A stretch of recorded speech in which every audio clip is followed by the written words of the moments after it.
ঘুরতে যেতে কার না ভালো লাগে, আর আমরা উত্তরবঙ্গবাসীরা এই ব্যাপারটাই খুবই লাকি যে আমরা যখন ইচ্ছা পাহাড়ে চলে যেতে পারি।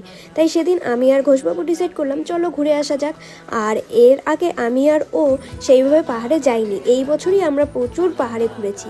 আমাদের না পাহাড়ের রাস্তাগুলো ঠিক চেনা নেই, মানে কোন রাস্তা দিয়ে গেলে কোন পাহাড়ে গিয়ে পৌঁছবো সেটা আমাদের ঠিক জানা নেই। তাই আমরা জাস্ট বেরিয়ে পড়ি, আর মোট কথা দু চোখ যেদিকে যায় সেদিকেই যাই। আর তাছাড়া আর একটা ব্যাপার হচ্ছে, আমরা মানে পাহাড়ের রুটে ডিসাইড করি যে আমাদের আগের জন কোথায় যাচ্ছে তাদের পিছা করেই আমরা যেখানে পৌঁছাবো। তো সেইভাবেই আমরা সেদিন পৌঁছে গিয়েছিলাম রংটংয়ে। হয়তো দেখতেও পাবে আমাদের সামনে একজন বাইকে আছে, আমরা তাদেরই পিছে পিছে গিয়েছিলাম, ওইভাবেই পৌঁছে গিয়েছিলাম রংটংয়ে। সেদিন না খুব তাড়াতাড়ি বেরিয়ে পড়েছিলাম, তাই যেতে যেতে খিদে পেয়ে গিয়েছিল। আর আমাদের দুজনের ঘুরতে বেরোনো মানে খাওয়া মাস্ট, খেতে তো হবেই কিছু না কিছু। তারপর আবার গিয়েছি পাহাড়ে, সেখানে মোমো ট্রাই না করলে হয়। দারুণ ভিউয়ের সাথে একটা ছোট্ট সুন্দর মোমোর দোকান দেখতে পেয়ে ওখানেই চলে গিয়েছিলাম মোমো ট্রাই করতে। ও অর্ডার করেছিল ভেজ মোমো আর আমি অর্ডার করেছিলাম এগ ম্যাগি।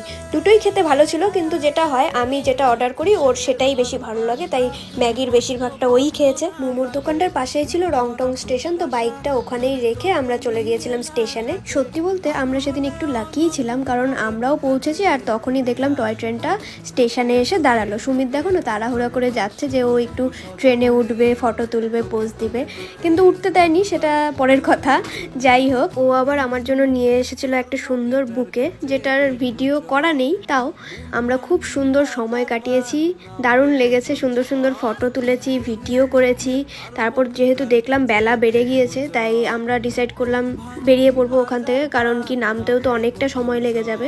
ওখান থেকে নেমে, পাহাড় থেকে নেমে আমরা চলে গিয়েছিলাম বারবিকিউ নেশনে লাঞ্চ করতে। কিন্তু সেদিন বারবিকিউ নেশনের খাবার এত বাজে ছিল, মানে বলার মতো না। সবই ঠান্ডা, একটা দেয় তো আর একটা দেয় না, তো কি করা যাবে, গিয়েছি যখন খেতে তো হবেই। লাঞ্চ করে বেরোতে বেরোতেই আমাদের সন্ধে হয়ে গিয়েছিল আর টায়ার্ডও হয়ে গিয়েছিলাম, তাই সেদিন আর কোথাও যাইনি, সোজা বাড়ি চলে গিয়েছি। তাহলে আজকের ব্লগটা এতটুকুই থাক, দেখা হচ্ছে নতুন আর একটা ব্লগের সাথে, ততক্ষণের জন্য টাটা। আর যদি কিছু ভালো লেগে থাকে প্লিজ লাইক, কমেন্ট, শেয়ার করে দিও।